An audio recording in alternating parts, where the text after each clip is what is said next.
Our friends from NAMI on the behavioral mental health side in our studios, and they just do tremendous work.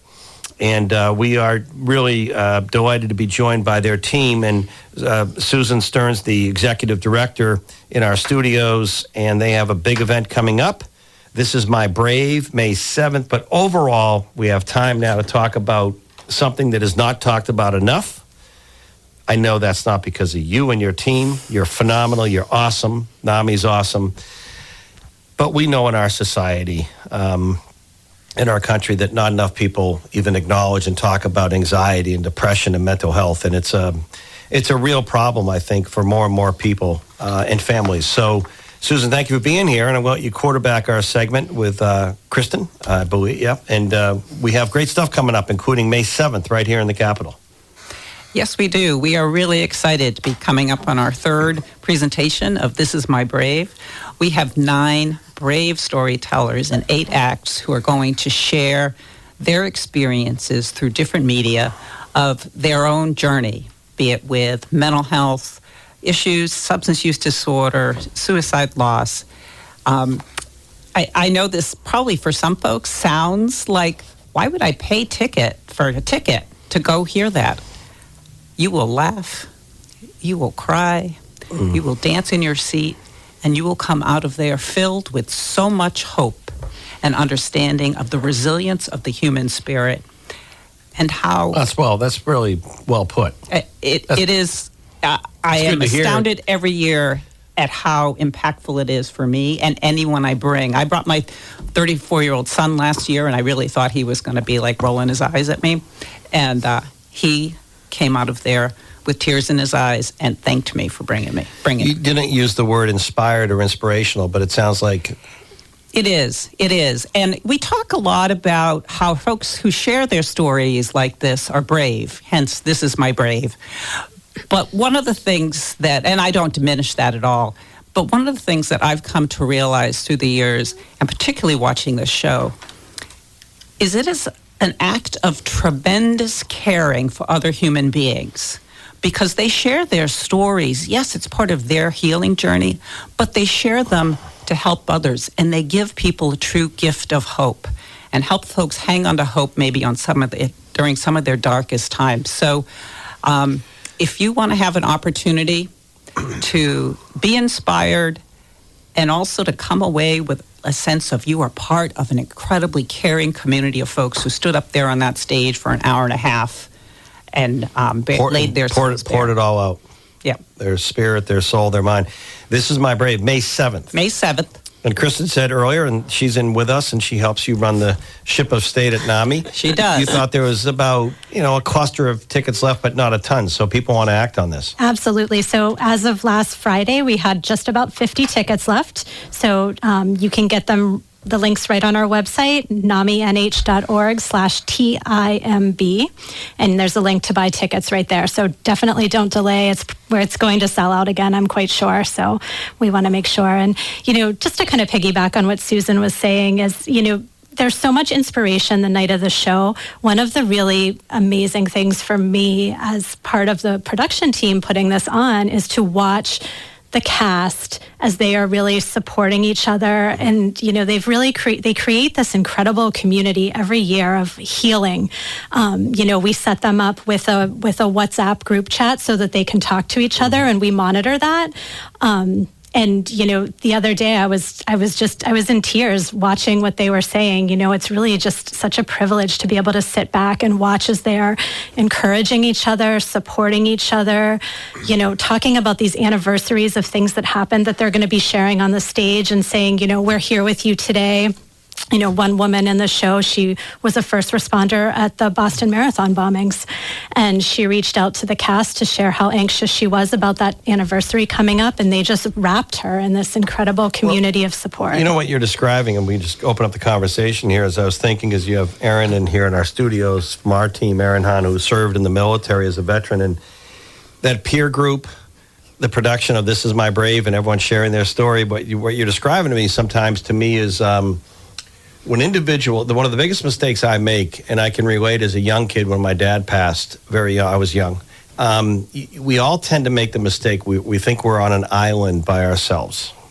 There's no one else who knows what I'm going through or what she's going through.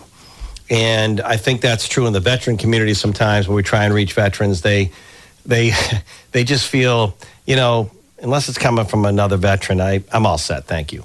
And I think that on the mental health, behavioral health side, when people are trying to share their stories or families are dealing with, a young one who might be having emotional stress, anxiety, or even addiction issues, because sometimes, unfortunately, they go hand in hand as people try and self-medicate and escape, to stave off the pain. That the peer power is powerful. Like when someone realizes, okay, I can't believe that family is going exactly through what we've been going through or what I've been going through. And then you get off the island and you realize there's a community out there, right? Is that sort of what is going on?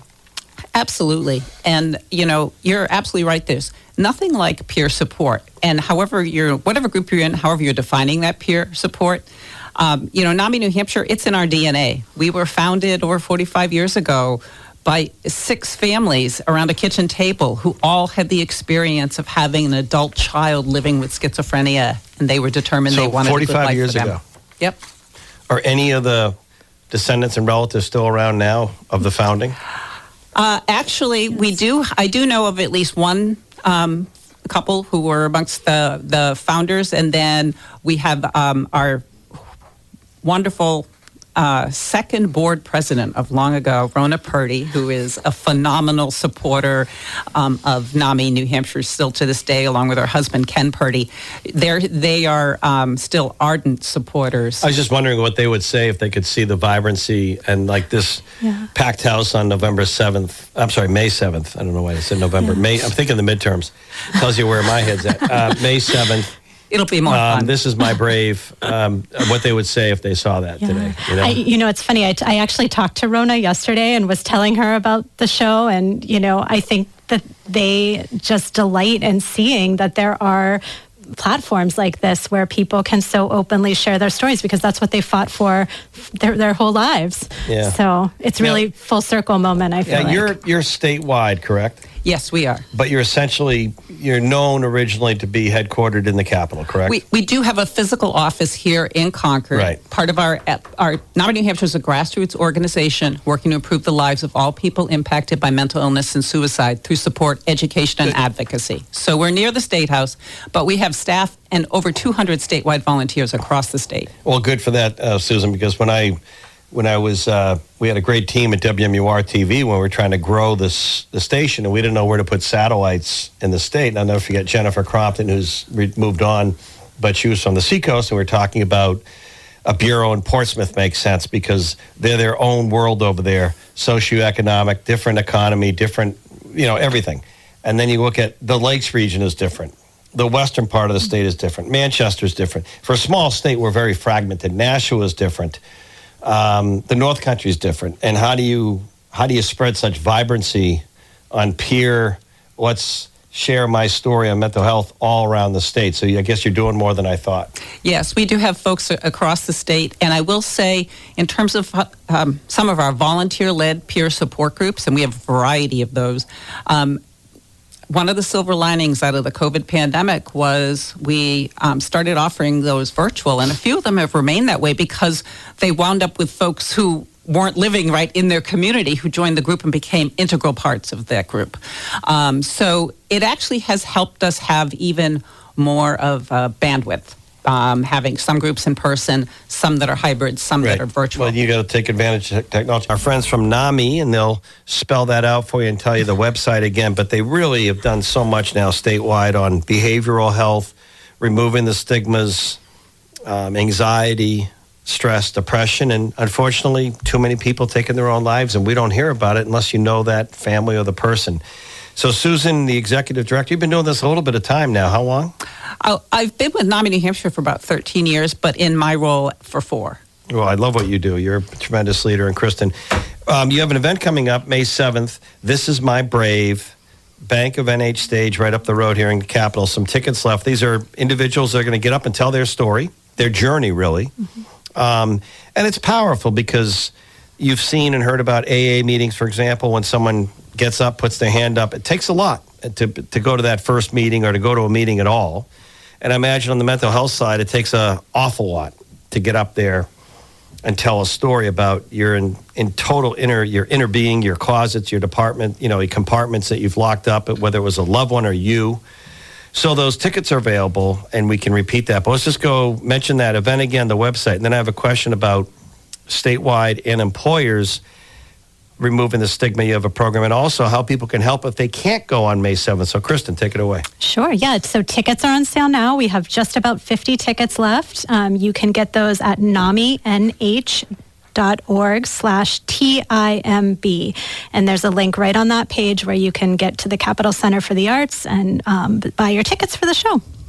But what if someone can't go and they want to get involved? And Susan Stearns, your executive director, mentioned you are statewide now, even if you have an office in the Capitol. How can people get involved if they can't go to the show? Yeah, so you can, there's other ways to get involved with NAMI New Hampshire, but if you want to support This Is My Brave and also help support the free programs and services that we offer statewide for all people who have been affected by mental illness and suicide, you can join our Double the Bravery, Double the Hope matching gift challenge. So we have had a very generous donor whose, own family received support from NAMI New Hampshire and has had a really positive outcome from that. Their family member is doing wonderfully now.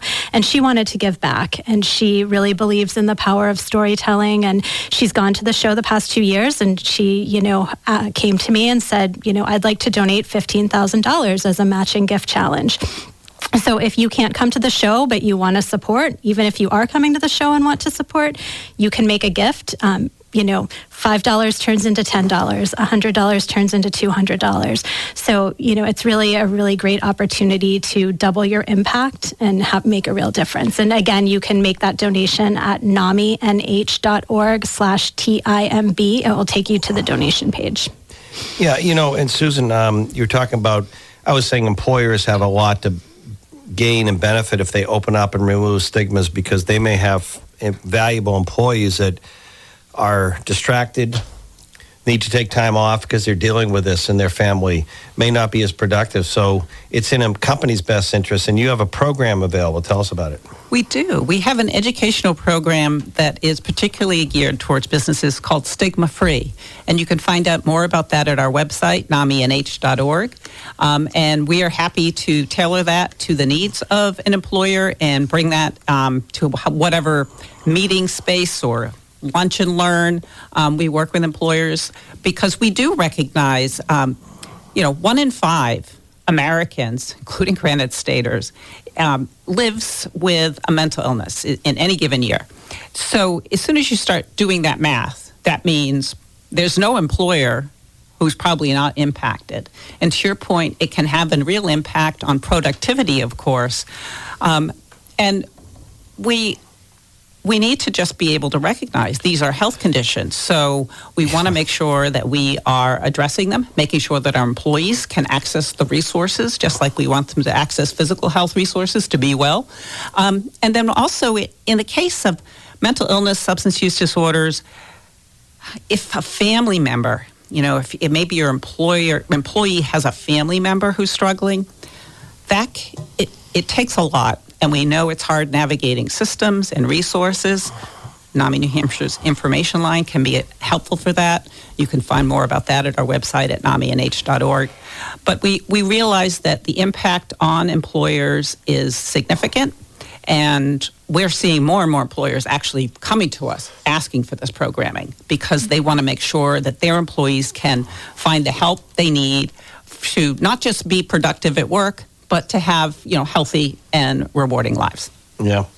Well, it's very important. And I have shared on my show for quite a few years. It's amazing to me if, and this is just a human reality of either our society or life today, if you herniate a disc in your neck or throw your neck out or have a bad rotator cuff, shoulder, lower back, lumbar, stenosis, you're going to have about 20 friends and people you don't even know giving you all this unsolicited advice of what to do about your back and your neck with all these remedies, holistic and otherwise.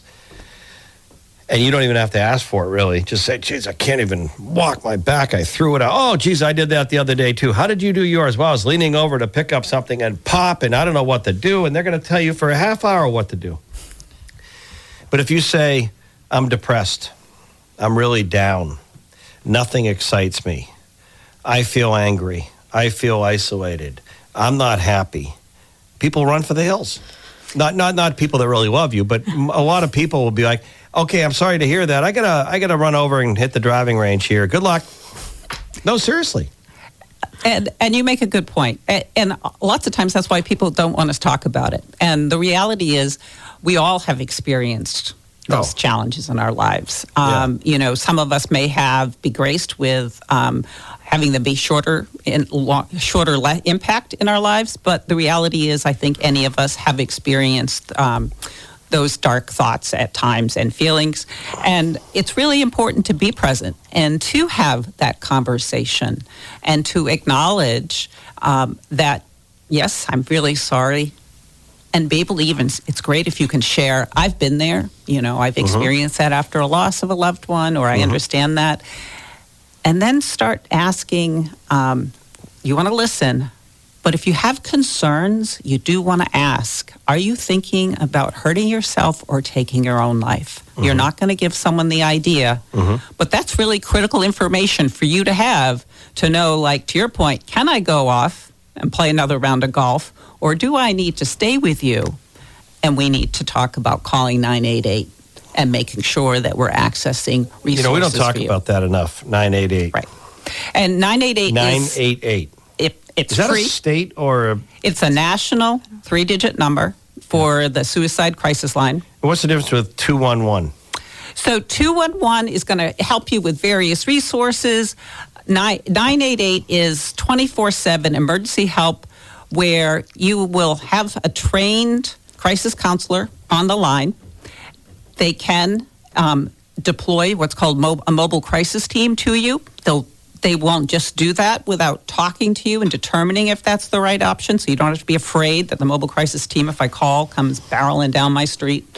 But they can come to you, to your home, and provide supports. They can go to a school and provide supports. They could go to a business and provide supports. I have called 988 at the NAMI New Hampshire office and asked for assistance when we've had someone who's come to us who's really struggling and had a mobile crisis team come And it was up. responsive and pretty quick. Yes, and they respond usually in parts of New Hampshire, of course, are more rural.